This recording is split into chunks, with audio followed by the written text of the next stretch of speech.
Good evening and welcome to another post-match reaction from a view from the South Stand where Tottenham have beaten Everton 2-0 at home tonight. We're going to be having a couple of guests introduced onto the show shortly, but before they make their way on, we'll have a quick chat about tonight's game. Started off a bit of a frustrating one the first half where we couldn't find the back of the net. But big shout out to Mr. Brian Daigle. How you doing, my brother? Hope you enjoyed the game today. I'm sure you had your lucky shirt on today as well. Big up to everyone who's in the What TV studio at the moment from We Are Tottenham TV. A bit of a frustrating first half, to be honest. We just couldn't find the back of the net, and Everton just set out to try and frustrate us, and they did. They did in the first half. You know, they did frustrate us somewhat with the fact that we couldn't hit the back of the net, but you know they really didn't try to penetrate us in the first half or the second half. I believe we had 20 shots in the whole game, and they had 4, which all came in the first half. So, job done, really. 3 points in the bag, which is, you know, it was a must-win game today with Manchester United coming up next week. As we know, that's not going to be easy with Manchester United, you know, somewhat going through a revival at the moment with the way they've been playing and the results that they've been picking up. But tonight, I mean, few good performances, but I was really happy for none other than Matt Doherty tonight. I thought Matt Doherty was brilliant tonight. You know, he showed initiative to get forward. He battled hard, and you can see at the end of the game the way Conte gave him a hug and just confirmed, you know, you played out your skin today or tonight. And hopefully, you know, he can sort of try to muscle Royale somewhat for that right wing back spot. And interestingly, Jed Spence come on at the last embers of the game, you know, and it was nice to see him with the shirt on. It was nice to see him come on and get a couple of minutes at least in front of our home crowd. And, Brian, Matt Doherty, mate, absolutely fantastic tonight. And it's what we've been saying, you know, why are we playing Emerson Royale right wing back when we've got someone who is a right wing back in Matt Doherty? But it's quite clear now, you know, he was probably injured and has only just recovered to come back in the team. Right. Got to send a big shout out to everyone watching at the moment, everyone in the chat. Mr. Brian Daigle, big up yourself, mate. And let's get our first guest on. It is none other than Mr. Justin J.J. Coda. How's it going, my friend? Took you a while to get here, but thank you for standing in for us today, mate. That's all right. I'm sure you watched the match in its full glory like the rest of us today, mate. How did you find that game today? To be fair, it felt like a tale of two formations. You know, when he went again with 3-4-3, I just sat there and thought, oh no, oh my, what is going to turn up? How are we going to play? And sure enough, you know, Everton in that first half with a better team, they've seemed more controlled. Okay, we had a good start, but they just seemed to nullify what we were trying to do. They felt comfortable. They had the better chances. Come second half, I think, obviously, in a blessing in disguise, you know, Richarlison got that injury. Hopefully nothing serious, because obviously it's going to leave us light anyway. But the fact was, when he changed to 3-5-2, game changed massively, so much better. We looked more composed in the middle. We were, you know, they were in the end, you know, when you saw the substitutions that were making in Rondon and Calvert-Lewin, it was to pump long balls upfield. That was we knew what was coming. We knew what was coming when they come on. And to be fair, you kind of looked at that and you thought, that's what we wanted. That's where we wanted to put Everton in, because I just felt that when I saw those two come on and they were doing that, I thought that's something that I felt Dyer, and Romero were going to just deal with all day long. I didn't feel that there was any sort of concern with that, along with Ben Davies. You just felt, okay, yeah, that's fine. Lump the ball forward.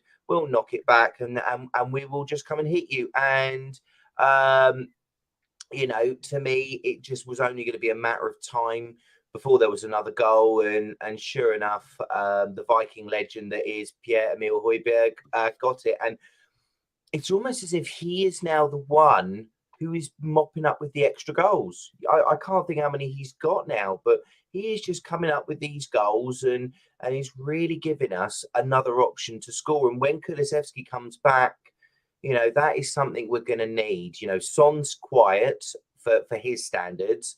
So we need Kulusevski, we need Højbjerg. I would have loved Richarlison to do it as well, but we need others to step up because it can't just be on Kane. Justin, and that was really positive. Talk to me about Højbjerg tonight, because I thought he had another standout performance tonight amongst other standout performances. But his goal, that cross from Bentancur, you think he's going to fluff his lines, just try and, first time shot. But the way he controlled it and just took his time, composed himself, and just, floated it in the top corner of the net. I thought it was fantastic. And for me, I think, given his last performance as well, where arguably he was probably one of the men of the match, he deserved that, didn't he? I mean, he's been putting in some really good performances. And we are going to get on to Matt Doherty in a moment. Brian Daigle did mention Matt Doherty, hands down man of the match. I think a lot of us are probably thinking the same thing as well. But, back to PEH, Emil Højbjerg, what did you make of his performance? To me, I know people say about Doherty, but I would have actually given it to Højbjerg, man of the match, just because I felt that this is a guy who, seems to be one of the shining lights in terms of whichever formation we put out there, and it just felt that he grew more and more into the game. And when we did go to 3-5-2, it was almost as if Basuma knew that it was almost if Conte said to Basuma, look, you're going to have to be the one who sort of drops deeper, probably in line with Bentancur, and let Højbjerg go forward. And I think he likes it. I've said it to you before, he does it for Denmark and he seems to thrive in that position. So to me, I just feel that this is a guy who is continuously growing in confidence in this team. It's a real, his name, I think a lot of us felt that at the beginning of the season, it might be Skip and Basuma or Skip and Bentancur, but Højbjerg's name is kind of one of the first ones that has to be on that team sheet. He's becoming undroppable, and he's not egotistical about it. He's not somebody who goes, well, it doesn't matter if I'm not good enough. He buys really into what Conte is trying to do. Although he was signed under Mourinho, this is a Conte player. This is a Conte style player, a guy who will lead that line. I feel that, to me, once Lloris seeks pasture, he has to be the captain.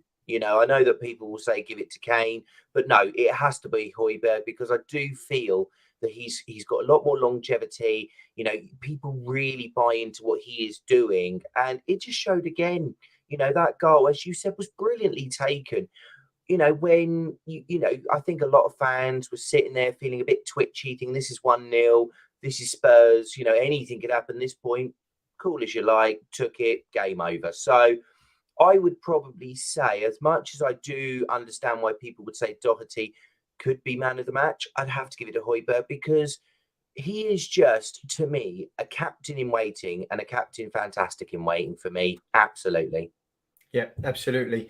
And also it presents, Højbjerg, the way he's playing at the moment and him scoring goals, it presents another problem for teams, because before it was Son, Kane, perhaps Richarlison, but certainly Kulusevski as well.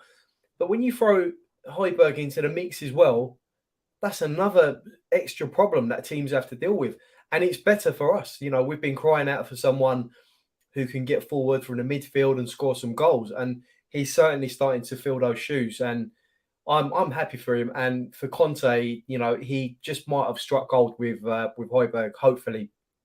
In terms of Doherty, let's talk about Doherty now. because it was quite close according to you, Justin, and your vote goes to Højbjerg, and it's fully justified. For me, he put in a right wing back performance today, which is what we've been after. He was injured against Aston Villa, I believe. The Matty Cash challenge on him ruled him out, and he would have started hands down. He would have started this season if he was fit, and he just showed us today. When he's fit, he is the right wing back, for that role. I mean, what do you make of his performance tonight? Because I thought he was brilliant tonight. Yeah, I mean, it's difficult in terms of obviously Emerson, because Emerson seems to be a Conte favourite, but I just don't get it. Now if he is back to the Doherty that we had prior to that injury at Villa, then he has to start. He is so much better going forward. He frees up space. I think one of the things we did see was Perisic had an okay game, and was getting in spaces, but that's because defenses can't just turn around and go, well, I don't have to worry about Emerson because he can't cross.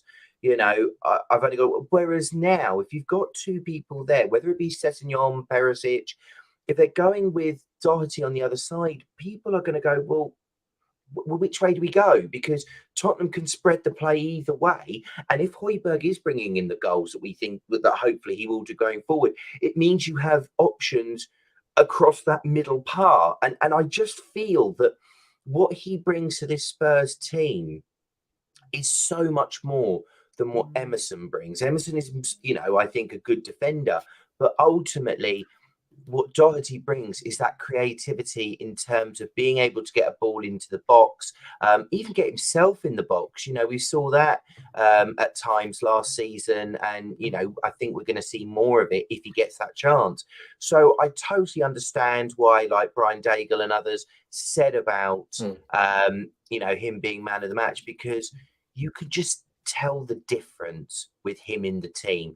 And I think if Conte finally sees it and finally now realizes that 3-5-2 is the way forward, with Doherty playing a bit further up, that is going to give us so many more options. It really is, because it ultimately then means you can have competition between Doherty and Kulusevski, or you can don't forget Kulusevski said his best position was number 10, so he could play in the middle. That it gives so many more options to different players. As I said, I thought he was really, really good, and I just hope, as much as he is trying, I just hope it now means that we keep Emerson as a backup, because obviously, I was stunned that we saw Spence on the pitch. It's nice that he's actually giving him some time. Let's hope that continues. But I can understand in keeping Emerson around if you want, if you're under the cosh, maybe like United. I know he's going to be suspended for that, but if it was, say, like United or City or something like that, and you need a more defensive option, maybe that is where Emerson comes into it. But ultimately, going forward, I think for this season, unless Tottenham go out and spend big in January, I don't feel, though, that that's now a priority area for Spurs in January. Yeah. But, I feel like if they give him the time, then that will now be his position going forward. It has to be for these options to work for Spurs, definitely. Well, Justin, obviously, the assignment set to us today was 3 points, and we made sure we got the 3 points today. So it's job done.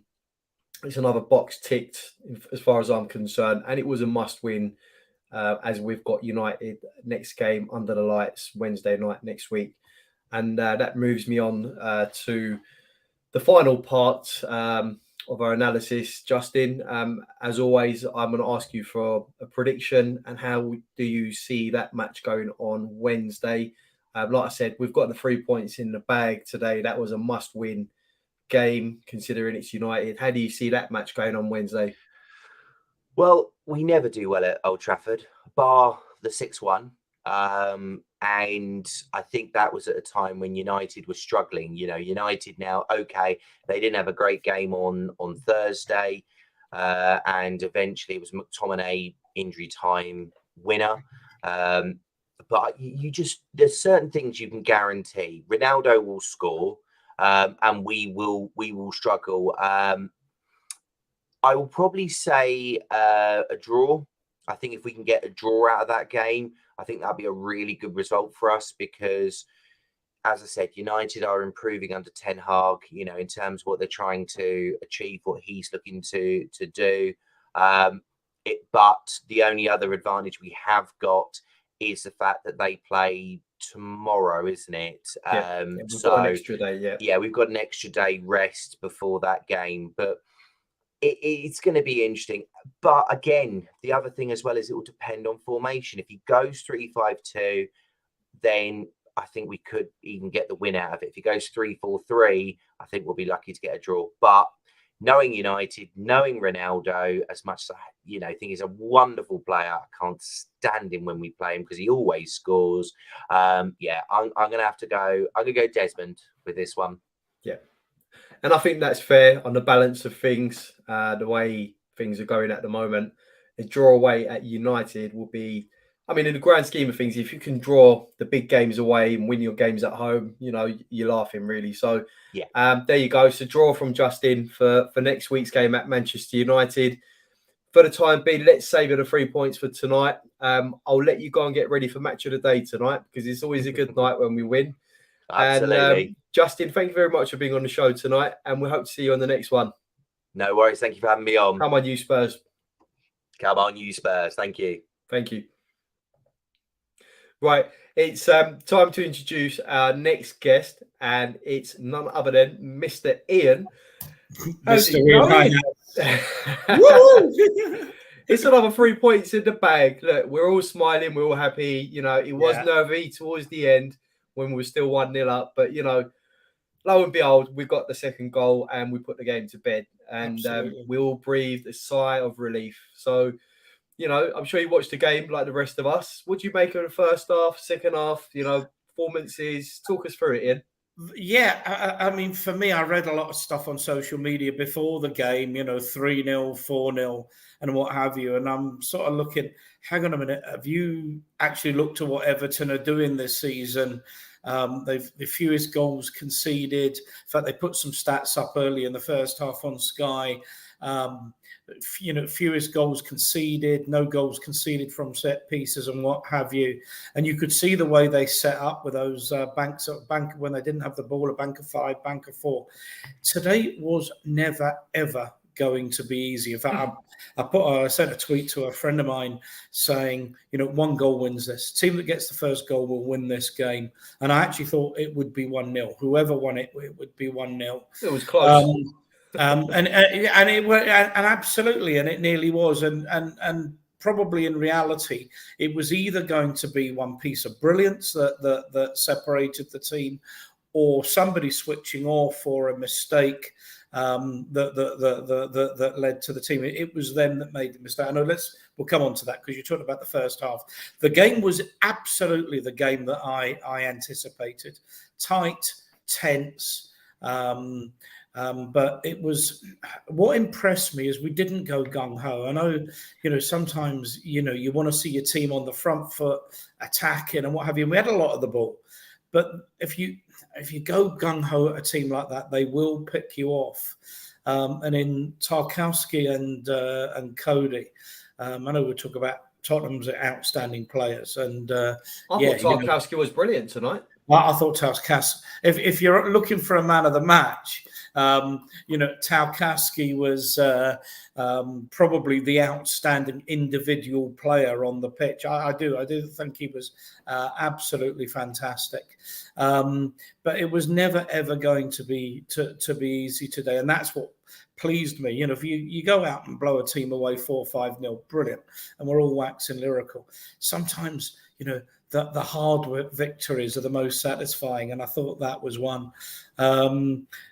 First half, I know you probably go back to your question.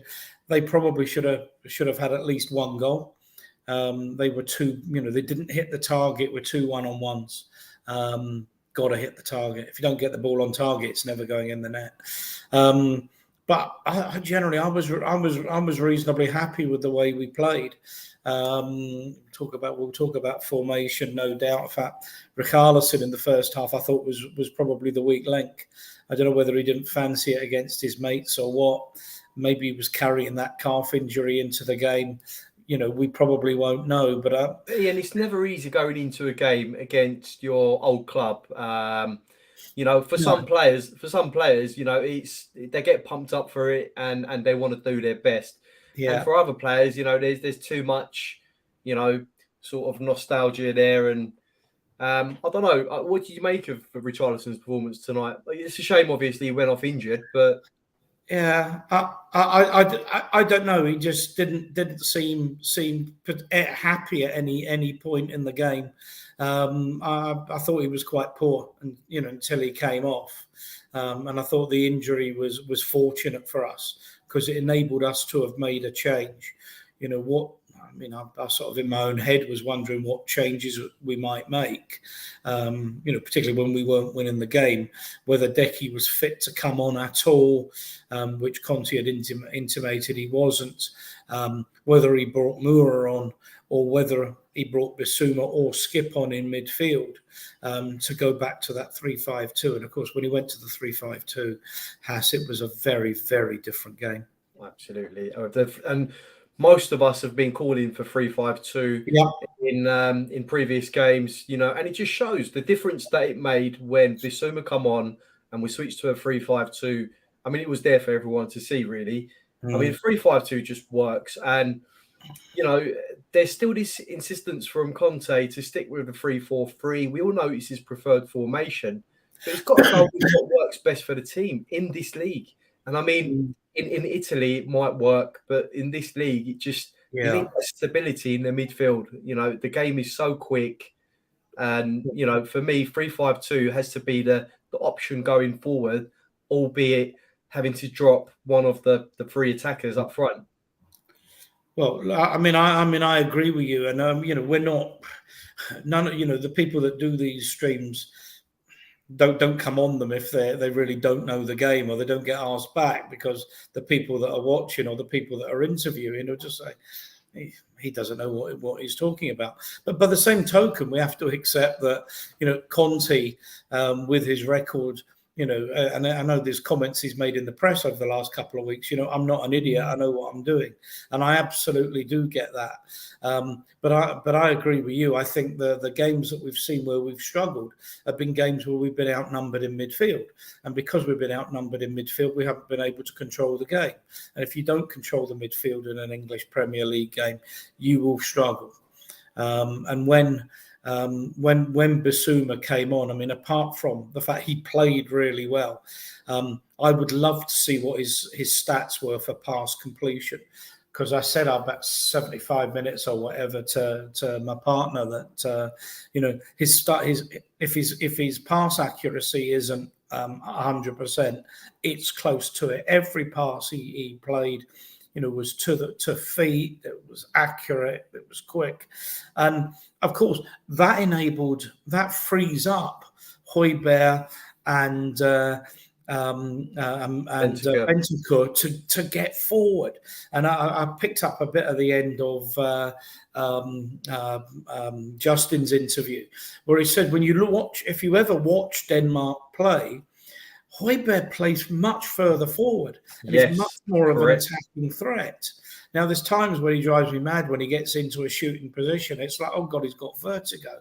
But he's got a couple of goals this season, and he does look like he was very composed when he got that ball, because it wasn't a great ball from Bentancur, but he brought it under control, picked a spot.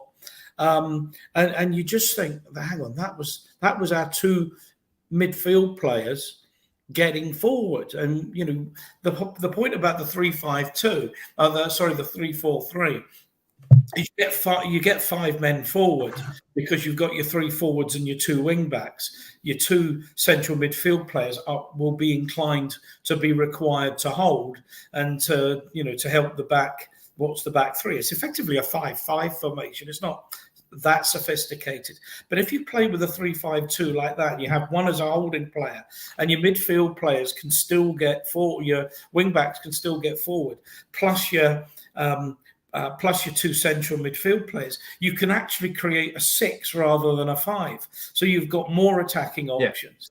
With the one sort of player screening that sort of the midfield area. Yeah. And he was so disciplined, Bissouma. So brilliantly disciplined in what he did in shielding. And Everton had all the problems to solve, and they weren't able to solve them. Yeah, I absolutely agree with you. And, you know, we could see Bissouma, you know, he's a work in progress at the moment. We all know why we bought him, and we sort of know where he will be deployed now. And it's lovely to see Højbjerg now flourishing in that more advanced role with the assistance from Bentancur as well. It's fantastic. And, you know, Ian, it's 3 points today. Like I said, we've done what we had to do today. And now we're moving on to the match against Manchester United on Wednesday night. That's not going to be an easy game. We don't do particularly well against United, especially midweek under the lights. It's going to be a difficult one. But Ian, look, before we go, as always, I'm going to ask you what your prediction is for next week moving forward. Fantastic win today, but we're only as good as our last win. So how do you see that going on Wednesday? I think it'll be tough. It's always tough. And, I heard Justin saying about Ronaldo's playing. He does seem to get a few against us. I mean, he got a hat-trick. The game last season where we murdered them and got beat 3-2 or whatever we got beat. You go, how did we lose that game? So we'll have to be disciplined. A lot will depend on the formation. I hope he sticks to what we've got. If Richarlison's injured, that might make the decision for him. He'll always have the option of bringing on Moura or Kulusevski for half an hour if he needs it, because he might be, with the extra few days. I'm going to be optimistic. I think they're fragile, Manchester United. I know they're always a danger, but I still think they're fragile, particularly if we can get ahead. So I'm going to go 3-1 Tottenham. Interesting, Ian. Interesting. As you know, Justin went with a draw. Didn't give us a scoreline. He's gone with a draw. Obviously, it's a tough game. And Ian, you've gone with a 3-1. Now, all I can say is we're hoping that your prediction will turn out to be the correct one, mate. Honestly, 3-1. If we can beat them away 3-1, we've got a very, very good chance of being in and around that top 3 come Christmas time, hopefully. But Ian, thank you very much for your time. Thank you very much for your prediction as well. As always, it's lovely to have you on the show, and we also look forward to having you on for the next one. Hopefully next week. Ian, just before you go, hi Bobby and hi Kuva and Marlon. I'll explain the picture to you next time I'm chatting to you. So thanks for having me on, and great to see the usual suspects in the stream. I presume they're out on license. Kuva will be out on license tonight, so that's good. Absolutely. Back out to Kuva as well. Back in for lights out tomorrow night. Excellent. All right. Ian, see you on the next one, Ian. Come on, you Spurs. Care. Cheers, Hassel. Come on, you Spurs. Right. So it's time to move on to our next guest. Just want to say a big shout out to everyone who is in the chat, everyone who's tuned in to the reaction show tonight. And let's not waste any time. Let's introduce him. It's none other than Mr. Bobby K. What is happening, House? What is happening? Right. Is it afternoon there? Is it morning? Yeah, still afternoon. 3:30 in the afternoon here. Good, so good busy afternoon day. to you, Mr. Bobby. It's a brilliant afternoon, sir. The sun is shining. Children are happy. What a great way to start the day. You know why that is? It's a Tottenham win. When it's a Tottenham win, it's an automatic, fantastic day. Yes, fantastic. And now, if Mama K would add to the festivities, it could be a trifecta, baby. Woo! Yeah, no, it was really good. I don't know if you saw it or not, but I had sent it out the link earlier.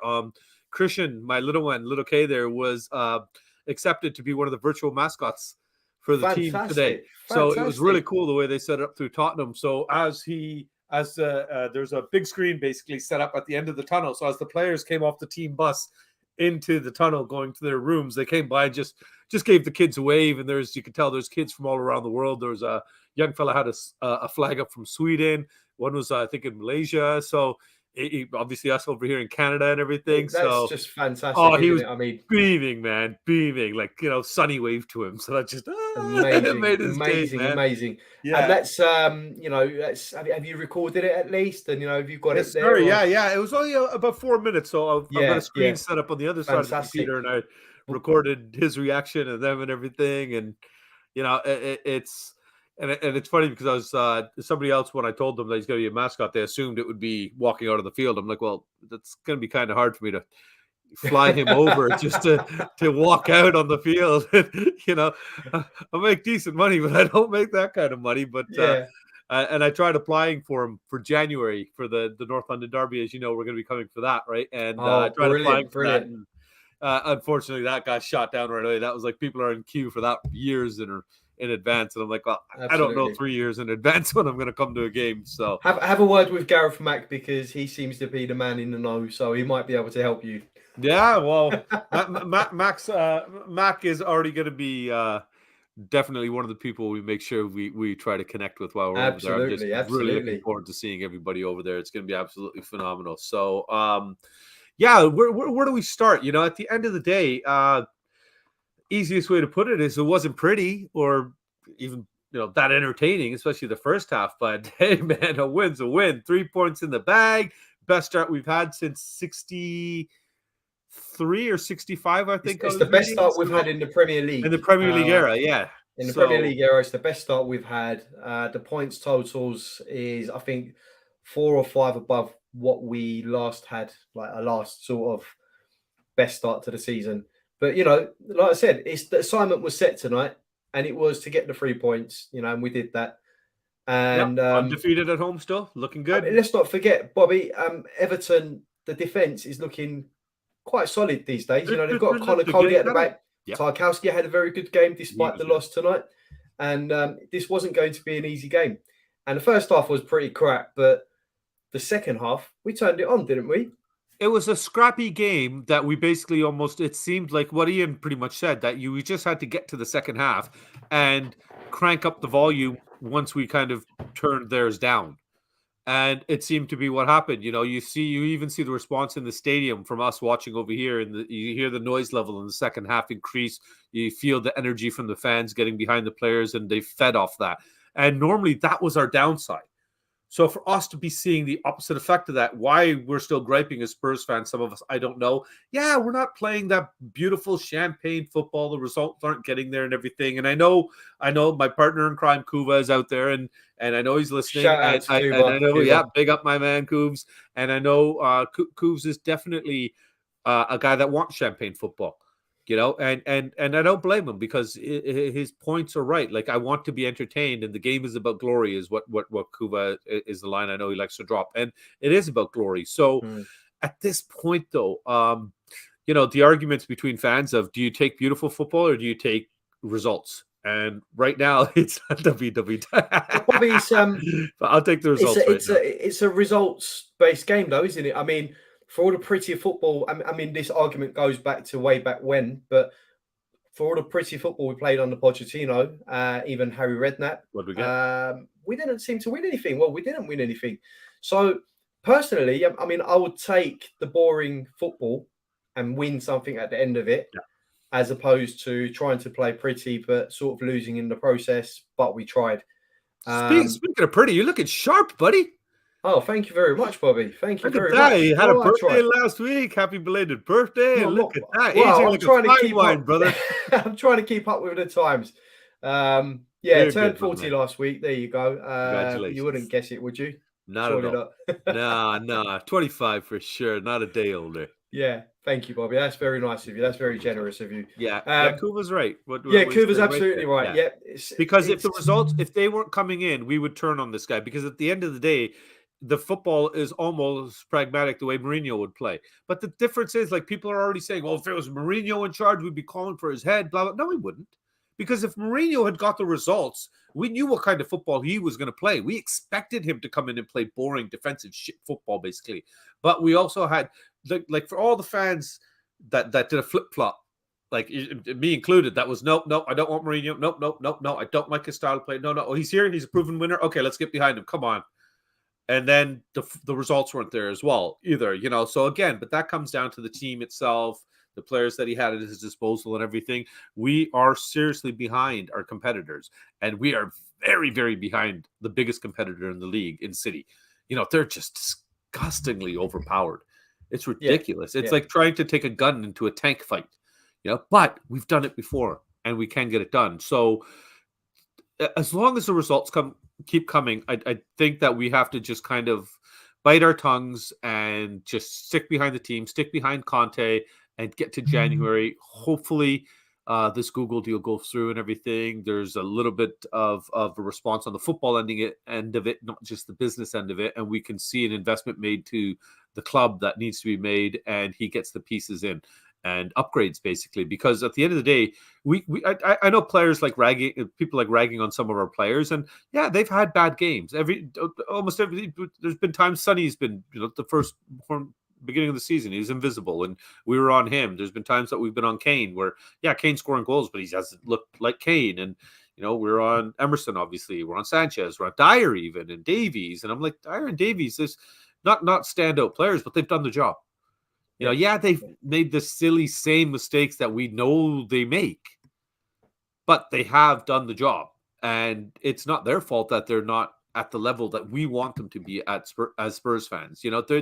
Players cap out. There's only a certain level. We can't expect every player to turn around and come in as a Dele Alli and then turn into a world beater and have, go from a £5 million rating to a £100 million rating.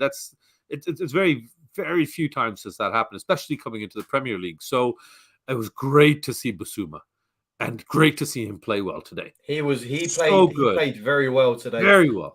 He stuck to his task today, and he done it really well. Yeah. Him coming on allowed Højbjerg to venture more forward, and this is the reason why he got the goal in the first place, in my opinion. Yes, he had to bomb forward and track the running of Bentancur to meet the ball. But look where Kane was. Kane was behind Bentancur. Exactly. But what I'm saying is, that movement's great. Bissouma allowed that to happen because Bissouma was the one screening the midfield, and allowed them to go forward. So you had Bentancur and Højbjerg move forward because of him. And what a ball by Bentancur for that. And it was a fantastic ball. And let's not look. The goal itself was brilliant. He took it well. He was very calm. He was composed. I thought he was going to bomb the ball in first time, but he takes it off his left foot onto his right and then just floated it into the top corner. I thought it was fantastic. But moving forward, surely, Bobby, it's got to be a 3-5-2, right? I mean, we can all see that it works.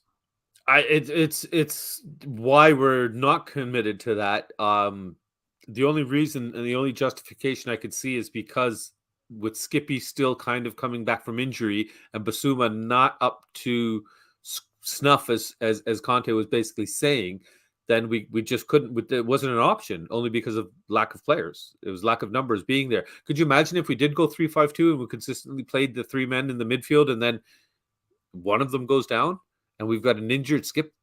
Who goes in?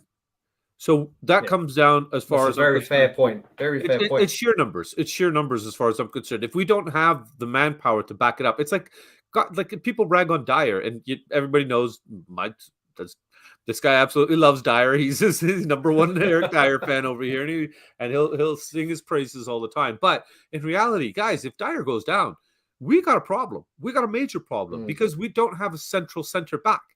We really don't have a pure center back that can replace him. And even, Dyer, all he does is shout and stuff like that. We need that, though. Yeah. If everybody else is a church mouse out there, you need one lion out there roaring. And it's not coming from Lloris, who's the captain. He doesn't shout enough. That's the only thing that and his ball handling kind of drive me a little bit mad but I'd like to see an outfield player as captain. That's just me personal. I think they have more especially a midfielder. But I've always prefer a midfielder that can kind of 100%. to 100%. communicate to the back and the front. For me, it's got to be Højbjerg, as I believe it was Justin who mentioned it. Højbjerg all day long. If Lloris was to hang his gloves and call it a day, I think I know everyone will say Kane, but for me, Højbjerg sort of marshals that midfield and the players in front of him and behind him as well. So I think he's a very good shout. But there was loads of good performances tonight, Bobby. Another notable one was Matt Doherty tonight. And phenomenal. I was so happy for him tonight because people are wondering why isn't he starting? Why isn't he starting? Well, Matt Doherty himself came out last week and said he wasn't fit enough. Yeah. And, he put all the rumours to bed. And now we can see he's got his fitness back and he's putting in really good performances. I thought he was brilliant tonight. That's why I honestly believe that a lot is lost in translation with Conte when his press conferences are had and his words are taken out of context. And the British media just has a really, really big agenda to kind of twist his words and use them negatively and make it seem like he's putting down his own players or demeaning his own players or degrading them kind of thing. At the end of the day, Alex Ferguson used to do that. But he did it in a way where it was a degradation into motivation. And if that's what Conte is doing behind the scenes and the players understand that and they're reading the message directly from the horse's mouth, then it's going to be effective. But if they start buying into the media bullshit and the way they twist the words, we as fans ourselves are going to start, questioning what's going on with the club. Why is this guy not happy? Why is this guy not playing? Blah, blah, blah. We were told right from the big get-go that Bissouma simply was not ready. He wasn't up to speed. Now we've seen him coming in. He's getting more minutes. So clearly Conte is starting to build that trust relationship with him. And he had that Doherty before he got hurt last year, and now he's coming back. And the only reason that he lost game time was because of personal injury. Spence, again, everybody's screaming for Spence to come in, but he's putting him in the same Bissouma category where you're just not ready yet, kid. And he is that as well. He's a kid at the moment. He's a kid. And he's stepping up to the Premier League as a kid. And arguably, he's got a player who's got a wealth of experience in front of him in Matt Doherty. And another player who's played in the biggest of international stages in Emerson Royale for, albeit his limitations, he's played at the highest levels with Barcelona for the Brazil national team, etc., etc. But, it's looking good at the moment, Bobby. It just shows there is still a lot of space for improvement at the moment. And the team itself is improving. Yes. And you can see that in today's performance as well, where there was a lot more pressing and intensity, and it was just that sort of lack of finishing in the first half. But we got there. We've got the 3 points, and we're still close to our top two rivals. But we move on to Wednesday night's game against Manchester United, Bobby. That's not going to be an easy game. No. And if we can come through that with a result, then we'll be laughing. But as I've asked everyone else as well, Bobby, how do you see Wednesday night going? Because Wednesday night under the lights, it's not going to be easy. Well, you know what? It's funny because Manchester United are pretty much Jekyll and Hyde right now, are they not? You don't know what Manchester United is going to turn up. So you don't know what players, what mood they're going to be in, how Ten Hag's going to have them prepped and everything.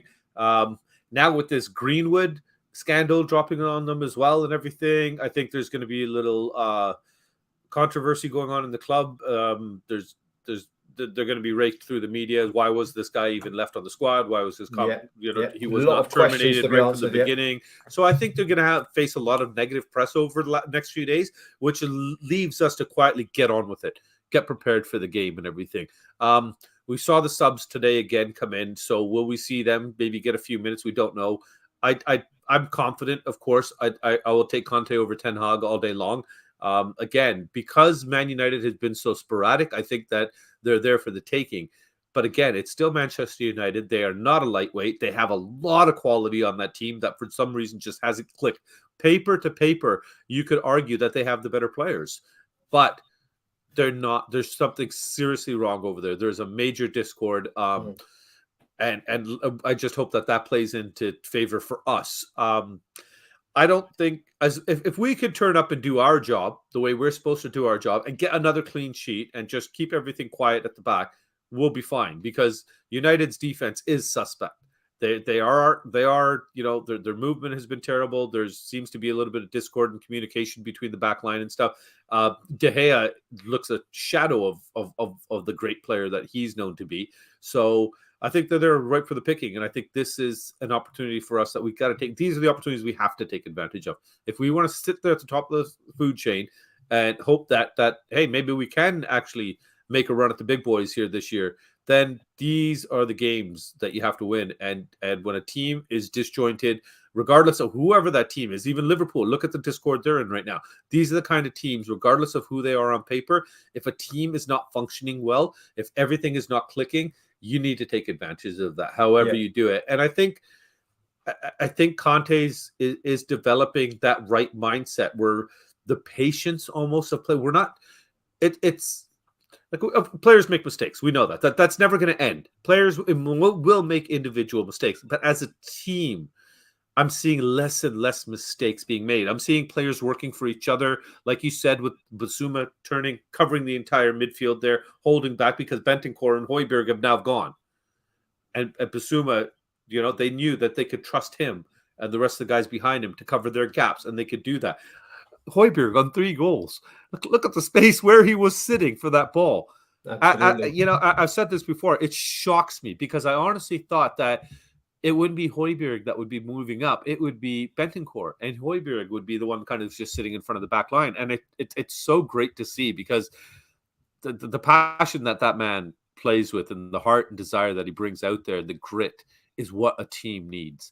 And I seriously just absolutely have to praise him for that. So it's just absolutely amazing. Sorry, I didn't turn this stupid thing off on the silent, which is a big mistake. There we go. Before we get a phone call and get Marlon on the phone and say, "What the hell, man? I bring you on my show and you get me a copyright strike." But no, it's happy days all around. Happy days all around, baby. Absolutely. You've got the rest of the day to enjoy. We've got we've all got match of the day to look forward to tonight, and it's always good when we can watch match of the day. So yeah, and we will enjoy it tonight. We don't tend to watch match of the day when we lose, but tonight we can savor it all tonight and enjoy what's on offer. But hopefully we do get a result next week, Bobby, and hopefully it's a positive one, and we can all move forward. The only way's up at the moment. We're looking good, and hopefully long may that continue. But Bobby, thank you very much for being on the show tonight. Thanks for having me on. We absolutely look forward to having you on again at some point. Whenever you're free, please feel free to come on and give us your Marlon, insight. if you're back there, thank you for the invitation. I appreciate it. Now, Haas, you know what you're doing tomorrow morning, right? Absolutely. You know what you're doing tomorrow morning? I know what I'm doing tomorrow at morning. 1 p.m. tomorrow? You got to tune into the Free Spurs boys. Yeah, no, we're going to be recording with you and Tommy tomorrow. What? Yeah. So everybody out there with the Free Spurs boys, Tommy, Haas and Tommy will be coming on to Off the Pitch. OTP is the kids have rebranded it and taken it over. So come on over on Wednesday. Do we play on Wednesday or no? We play Wednesday. So we Tuesday night it'll air. Wednesday, yeah, because we do a record, we will air it the day we don't play. So Tuesday night, come on over, folks. The Three Spurs boys. Make sure you check out the questions that Haas and Tommy will have to answer. There is some interesting ones in there. And I hope the boys don't get too nervous. We won't be too hard on them, but good boys. We're looking forward to having you on the show, man. So thanks for having me on today. Yeah, I have to enjoy the rest of your day. Yeah, I have to echo what Bobby said. Please do tune in tomorrow because it is going to be an interesting one tomorrow. You got myself and Tommy and the two boys and Bobby K as well. So it's going to be a fun one tomorrow. So we've got some interesting questions. And also make sure you subscribe to the Free Spurs boys as well. Absolutely brilliant channel. Get clicking on that subscribe button. Right, Bobby, thank you very much for your time, and I'll see you tomorrow. Not long to go great. now. Always great to see you, Haas. Have a great day and all the best. And come on, you Spurs. Right, so now it's time to introduce our final guest of the show. And it is none other than Mr. Lee Bowers. How you doing, Lee? I'm good, Haas. How you doing? I'm doing fine. Fantastic result today, might I add. I'm looking forward to your analysis, though, Lee. I know you like to keep things sort of in perspective, and you sort of approach things with a bit of realism. So I'm looking forward to what you made of the game, and perhaps what it's looking like for Tottenham going forward. First half, it was a bit patchy to say the least. We couldn't get going. They stifled us.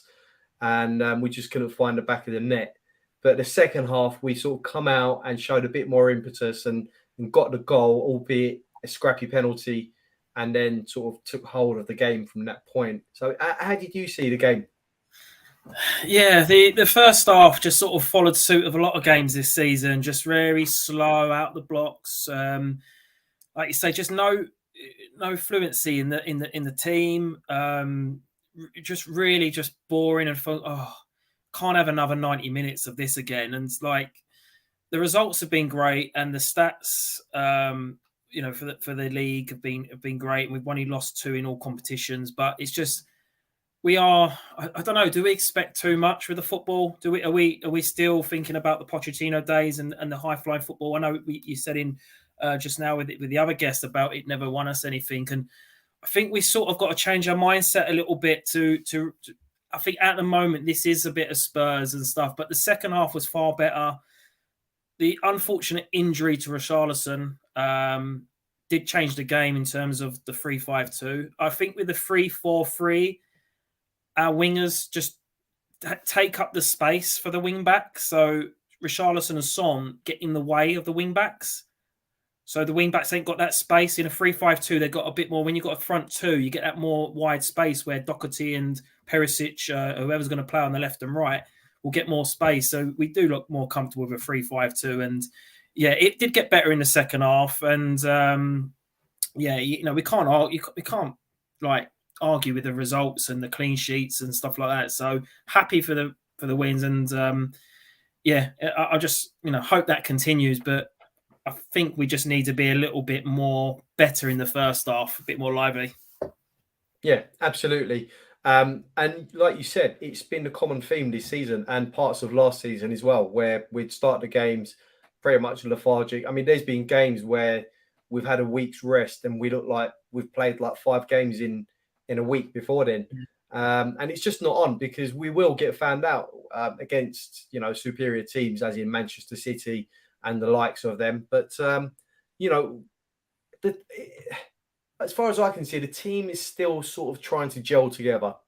You can see players still being introduced, the likes of Bissouma, Jed Spence still to come, and players still not sort of ready. I mean, Matt Doherty come in today, and I thought he was superb today. Yeah. And he showed us exactly what a right wing back, that role consists of, getting forward, getting the ball in, not being afraid to take your man on.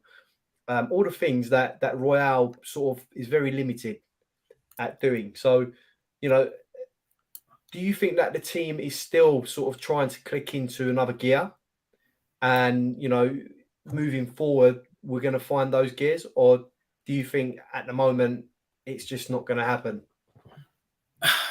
I think the football, I think we will click. I think there's another gear. There's always another gear, or maybe 2 gears to go up. But I think if we can click that one more gear, then God, we could. People are like, well, you can't have the pretty football and the results, but other teams are doing that, and we can do that as well. I think there's another gear. I think, like you said, with Doherty, he's a far better option for that role, of that right wing back role. I don't think Doherty's the answer long term in terms of we want to be challenging for that league and major honours. But for now, he is a far better wing back than Emerson Royale. He has to play there. He's getting back to fitness. Conte definitely likes him, and I do think Doherty will be that right wing back as a more of a first choice. It's funny because it doesn't seem like Conte rushes players into the side. Like Bissouma, he was amazing at Brighton. I saw him a few times last season and live against Spurs a couple of times, and I was banging on back to my mates we got to get Bissouma. And then the other day, and he come on, I thought, what's happened to him? Spurs do this with a lot of players. They're brilliant for their old club, come to Spurs and they look very ordinary. But I was really happy with Doherty and pleased for Doherty and Bissouma, because Bissouma did change the game and Doherty had a really good game. And you can see he's a confidence player as well, Doherty. And now he's sort of over that injury, getting fitter. And that hug from Conte at the end, that's great man management. Those hugs, Doherty will go home high as a kite tonight. There was a massive smile on his face after that hug and whatever he said to him. Yeah, it's brilliant. I love to see it, and I'd love to how pleased Conte was, because I was getting a bit worried. Conte might be just too short term, and he might be looking like, he won't sign a contract he'll do this season. But the way he reacted on that sidelines, he's here for a long time. And once we get some of these key players, these positions, and I do believe we'll get a couple players in January, and I think a player we do need to be another midfielder, creative player. Maddison would probably be the one that screams out to get. We have to play 3-5-2 going forward. We have to go to United 3-5-2. Conte's just come out and said Richarlison's definitely missing the United game, and also that he's on crutches and apparently been crying in the dressing room. So it looks like he could be out for 4 to 6 weeks. So it's may be with Kulusevski probably just come back and be on the bench on Wednesday. Maybe the 3-5-2 looks like it'd be inevitable on Wednesday. So be really good away test, Man United 3-5-2. And if we can get out of that game with a positive result, and even if we don't win the game, but we play well, and we should have won that game, but we didn't lose it, then that's a huge plus going forwards.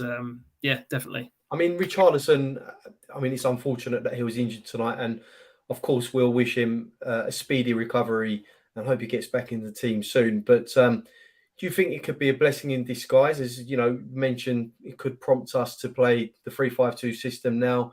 Conte doesn't really have to worry about who he's going to drop. It's going to naturally be Kulusevski who's going to take his place. And do you think that could be a blessing in disguise? As bad as that sounds. Yeah. In terms of the bigger picture, it might open Conte's eyes up a bit more. I think Son also plays better with Kane in a 3-5-2. I think you get more out of Son than the 3-4-3. I think Richarlison's position in that 3-4-3 isn't right. I don't think he likes playing in that position. So I think the 3-5-2 will be it's not a blessing he's injured, but I think it's the situation perhaps rather than him being injured. Yeah, definitely. And I don't think he'll start Kulusevski on Wednesday if he's can't even be fit enough for today. 4 days time, it's not going to make a huge difference to him. Maybe for the bench. But the second half did bring a lot more positives. And if you look at the stats, if you didn't even watch the game, you look at the stats, you see 60-odd% possession, 21 shots, 7 corners.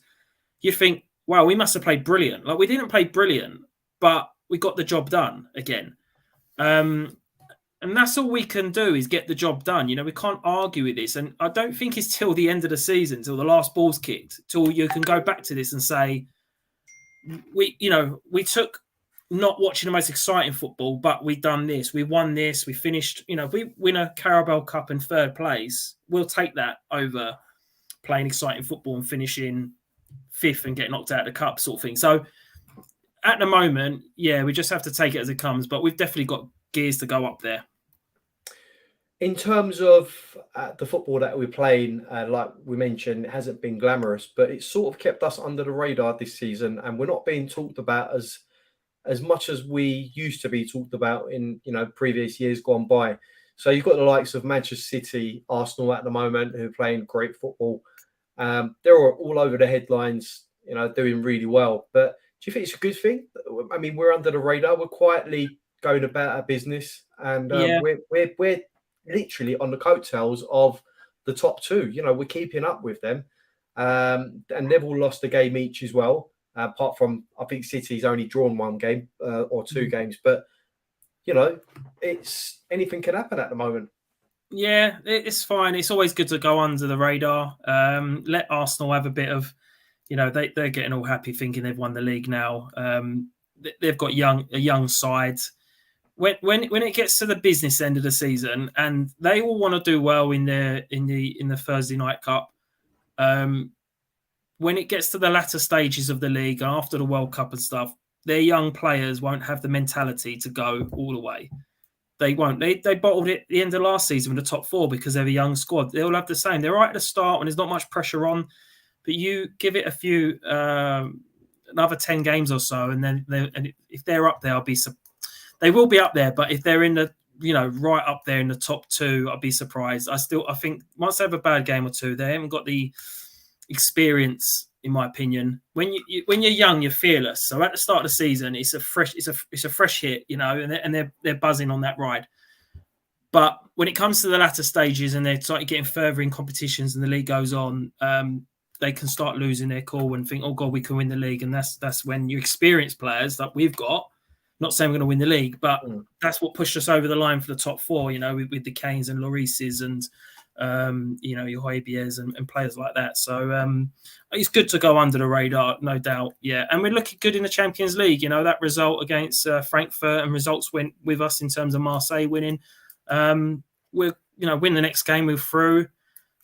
Hopefully can make some changes against Forest in the Cup, and that could be enough to get through, get a nice draw, and going into the World Cup, it looks quite rosy for Tottenham. Yeah, absolutely. So, you know, obviously we mentioned before, first half, not so great. Second half, we come back into it. It's, you know, same story pretty much the whole season, but we're picking up points. We're picking up points. There's no doubt about that. Today, we picked up another 3, and it keeps us within touching distance of the top 2. And obviously, we've got Manchester United coming up on Wednesday, and that's not going to be an easy game. Obviously, United tend to give us a very good game, and our record isn't that great at Old Trafford. So Wednesday night under the lights, it's going to be a tough game. But can you see us taking anything out of that game, Lee? Yeah, I actually don't see us losing the game. I don't see us losing. I honestly think probably 70% chance of a draw for us. You know, being quite optimistic, but yeah, we could nick it. Like, it's a probably good time to play United. They are a bit all over the place and stuff, but again, they're a little bit unpredictable. You know, they could come out and play a really good game. They could thump us 3-0 or something, but then we could do the same to them. It is really, as long as we don't get beat, and if we don't get beat, either we nick a draw or get a draw, and then we follow that up with a home win against Newcastle, that's a really good week. You know, we're talking 7 points from 9 in the space of 7-8 days away to United. That's you know, people would take that. So yeah, and I think, you know, now we're looking really good that we can play 2 systems.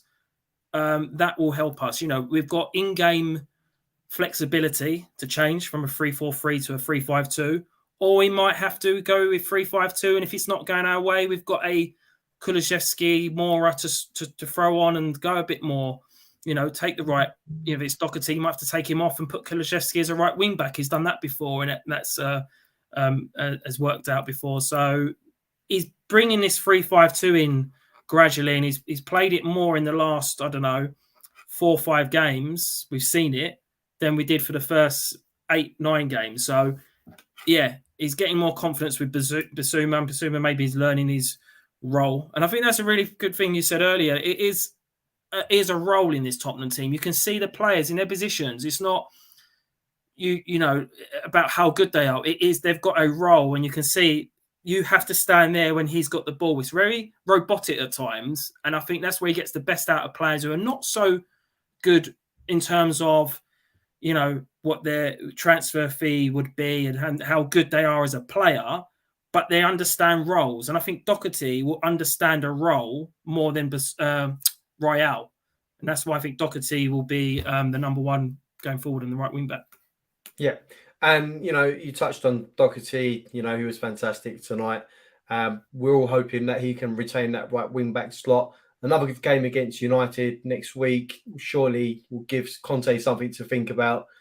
We all know Conte did sort of favour Royale, but then again, we don't know the extent of Doherty's injury, which forced him to play Royale perhaps.